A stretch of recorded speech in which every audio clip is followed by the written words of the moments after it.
Hello, I am Shamsher. Welcome back to my channel Mko English. I am here to help you master the English grammar. Today we are going to talk about the past perfect continuous tense. First of all, we are going to talk about its structure. आज का जो हमारा lesson है वो dedicated है past perfect continuous tense के लिए। जैसा कि आप देख पा रहे हैं, जो मेरी हेल्पिंग वर्ब है वो हैड बिन है और मेन वर्ब होती है उसकी जिरंट पार्टिसिपल या प्रेजेंट पार्टिसिपल फॉर्म यूज़ की जाती है। इसे वर्ब की आईएनजी फॉर्म भी कहते हैं। सबसे पहले हम देख लेते हैं कि किस तरह से पॉजिटिव क्लॉज फॉर्म की जाती हैं। तो पॉजिटिव क्लॉज में सबसे पहले सब्जेक्ट आएगा, उसके बाद हैड बिन आएगा, उसके बाद में वर्ब की आईएनजी या जिरंट पार्टिसिपल या प्रेजेंट पार्टिसिपल फॉर्म आएगी। जैसे they had been waiting for us. अगर मैं इसका नेगेटिव करूं तो हैड के बाद में नोट आ जाएगा। नोट हमेशा ही फर्स्ट हेल्पिंग वर्ब के बाद आता है, जो कि हैड है, हैड के बाद नोट आएगा। तो subject plus had not plus been plus main verb की ING form. She hadn't been writing a book when I met her. अगर मैं polar yes no question form करता हूं तो जो मेरी फर्स्ट ऑपरेटर है या फर्स्ट हेल्पिंग वर्ब है वो सब्जेक्ट से पहले आ जाएगी, हेड सब्जेक्ट से पहले आ जाएगा। उसके बाद सब्जेक्ट आएगा, उसके बाद बीन आएगा, उसके बाद वर्ब की आईएनजी फॉर्म आएगी, had you been listening to me, और लास्ट में इसके इंट्रोगेटिव मार्क आता है। तो अब हम देख रहे हैं दी पास्ट परफेक्ट कंटिन्यूअस के यूसेस। तो जैसा कि हम कुछ एग्जांपल्स के द्वारा देखेंगे कि पास्ट परफेक्ट कंटिन्यूअस टेंस का यूज़ तब किया जाता है जब पास्ट में कोई रेफरेंस पॉइंट होता है और उससे पहले कोई ड्यूरेटिव इवेंट जो अप टू देन तक जारी रहती है और वो इवेंट उससे पहले शुरू होती है और या तो वो उस पॉइंट पर आके टर्मिनेट होती है या उसका प्रोस्पेक्टिव पार्ट है वो बाद में चलता रहता है, परंतु सिचुएशन की जो एक्चुअल ड्यूरेशन है वो अप टू 10 तक ही दी होती है। और या फिर वो जो सिचुएशन है वो टर्मिनेट कर जाती है, एंड हो जाती है उस देन वाले पॉइंट से पहले, या तो एग्जैक्ट देन पर ख़त्म होती है और या देन से पहले हो जाती है। और सिचुएशन का जो टाइम होता है वो हमेशा प्रलॉन्ग्ड होता है, ड्यूरेटिव होती है सिचुएशन, वो सिचुएशन मोमेंट्री नहीं होती है। तो सबसे पहला एग्जांपल जो हम देख रहे हैं वो ये है, when I met her she had been living in Delhi for 5 years। तो यहाँ पर दो एक्शन है, एक मीटिंग है और एक लिविंग है। तो मेरा उससे मिलना ये पास्ट का एक्शन है, ये प्रेजेंट मोमेंट जो टीओ है इससे पहले हुआ है और तब तक मैं उसके रहने की जो ओवरऑल ड्यूरेशन है, यहाँ पर हैड बिन लिविंग है वो एक ड्यूरेटिव स्टेट है। ये स्टेट की ड्यूरेशन बताई गई है 5 साल तक। ये 5 साल की जो ये कंप्लीट स्टेट की ड्यूरेशन बताई गई है लिविंग की, वो अप टू देन है, उस पॉइंट तक है जहाँ मैं उससे मिला। तो ये ज़रूर है कि ये जो वाली सिचुएशन मेरे मिलने से 5 साल पहले शुरू हुई और वो तब तक जारी थी। हो सकता है ये जो उसका रहना है बाद में भी जारी रहा, प्रोस्पेक्टिव लिविंग है, परंतु उसका टाइम नहीं दिया गया है। जो 5 साल है वो एक्चुअल सिचुएशन का टाइम है, एक्चुअल स्टेट का टाइम है। हो सकता है वो स्टेट बाद में भी जारी रही हो, परंतु यहाँ पर जो 5 साल रहने का टाइम दिया गया है वो एक्चुअल स्टेट का टाइम है और वो अप टू माई मीटिंग है।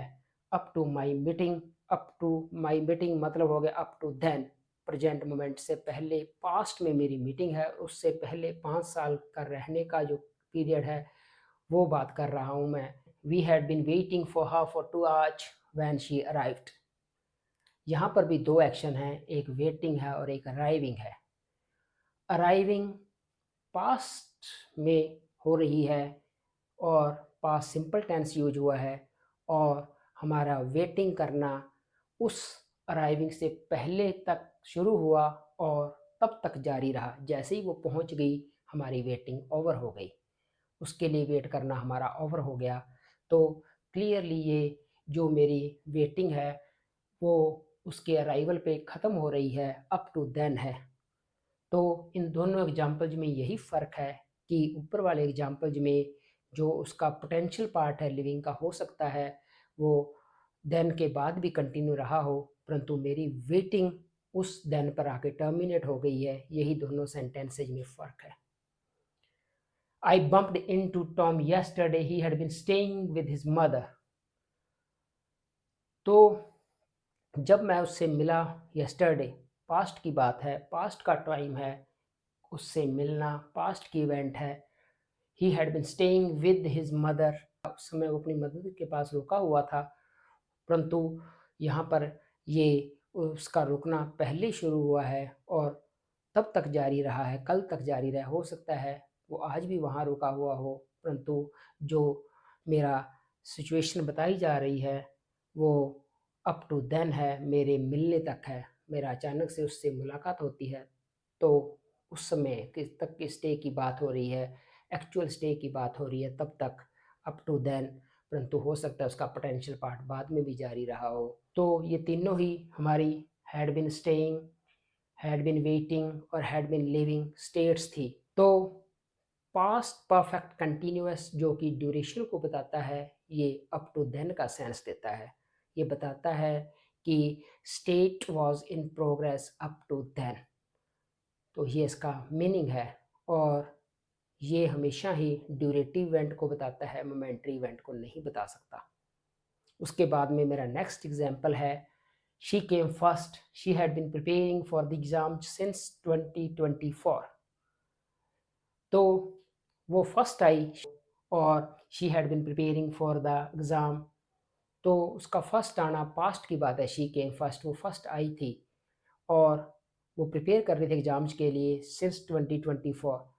तो उसका फर्स्ट आना पास्ट की इवेंट है, पास्ट टाइम है यहाँ पर, जो कि मैं यहाँ पर टाइमलाइन में नाउ से पहले बता रहा हूँ। टीओ मेरा नाउ है, नाउ से पहले है पास्ट टाइम जहाँ पर वो फर्स्ट आई है और प्रिपरेशन जो है वो ज़रूर उससे पहले ख़त्म हो गई थी। एक्चुअली जैसे ही एग्ज़ाम ख़त्म हुए तब उसकी प्रिपरेशन ख़त्म हो गई थी, रिज़ल्ट कुछ देर बाद में आया है। तो यहाँ पर ज़रूर जो ओवरऑल ड्यूरेशन है प्रिपेयरिंग फॉर द एग्ज़ाम्स और एक्चुअल रिज़ल्ट है, वहाँ बीच में गैप है। यहाँ पर वो जो सिचुएशन है एग्ज़ाम के रिज़ल्ट आने तक कंटिन्यू नहीं हो रही है, प्रिपरेशन एग्ज़ाम जो होते ही ओवर हो गई है, परंतु यहाँ पर भी ड्यूरेशन इन्वॉल्व है। तो यहाँ पर जो एक्शन है प्रिपेयरिंग फॉर द एग्ज़ाम, इसमें एक ड्यूरेशन इन्वॉल्व है। ये भी पास्ट टाइम रेफरेंस से पहले की इवेंट है, पहले समाप्त हो रही है, अप टू देन है, इसका प्रेजेंट से नहीं पहुंच रही है, एक्चुअली ये देन तक भी नहीं पहुंच रही है, उससे भी पहले टर्मिनेट हो रही है। तो बिफोर द पास्ट इवेंट है ये। The captain was worried Kohli hadn't been performing well in the series. Was worried ये पास्ट में है, पास्ट की बात हो रही है कि उस सीरीज, पर्टिकुलर सीरीज में कोहली अच्छा नहीं खेल पा रहा था, कैप्टन वरीड था। तो कैप्टन की वरी फाइनल मैच की वरी है, फाइनल मैच में वो चिंतित था और उससे पहले वाले मैचों में जो कि हैबिट है, बाकी मैच जो हैं न्यूमरस मैचेज जो हैं उसमें उसकी परफॉर्मेंस अच्छी नहीं रही थी। तो ज़रूर ये मैच आज के मैच से पहले के मैच हैं, तो यहाँ पर भी जो उसकी फाइनल अक्रंस है इन हैबिट की और जो आज का करंट का मैच है इसके बीच में गैप है।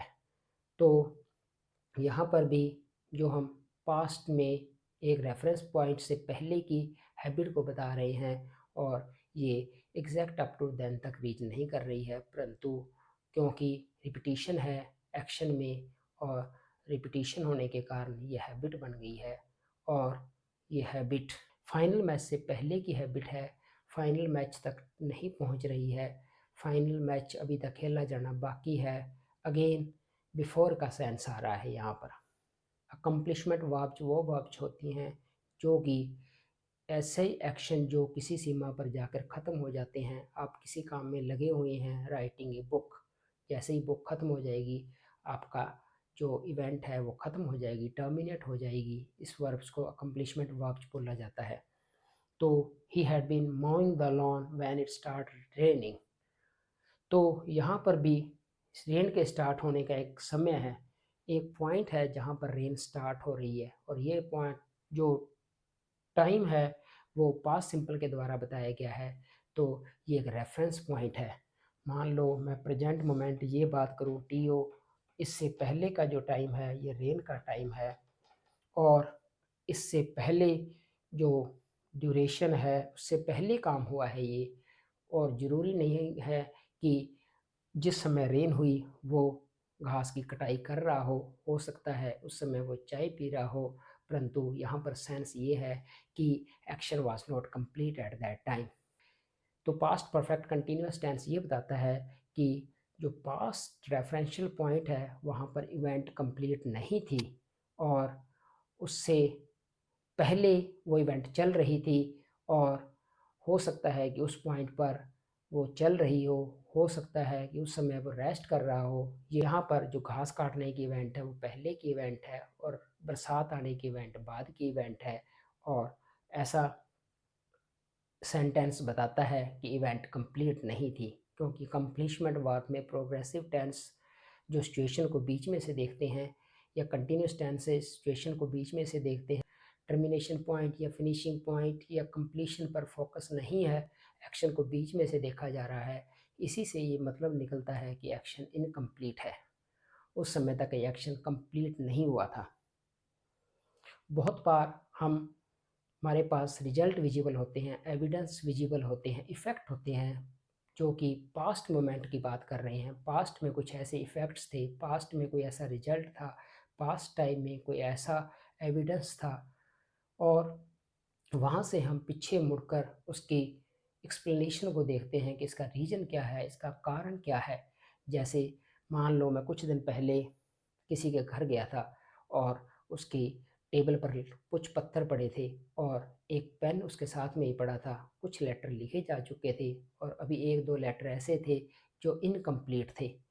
तो मैं जैसे ही उसके घर जाता हूँ और मैं देखता हूँ कि बिल्कुल लेटर्स टेबल पर पड़े हैं, और उनके साथ एक अनकैप्ड पेन पड़ा हुआ है।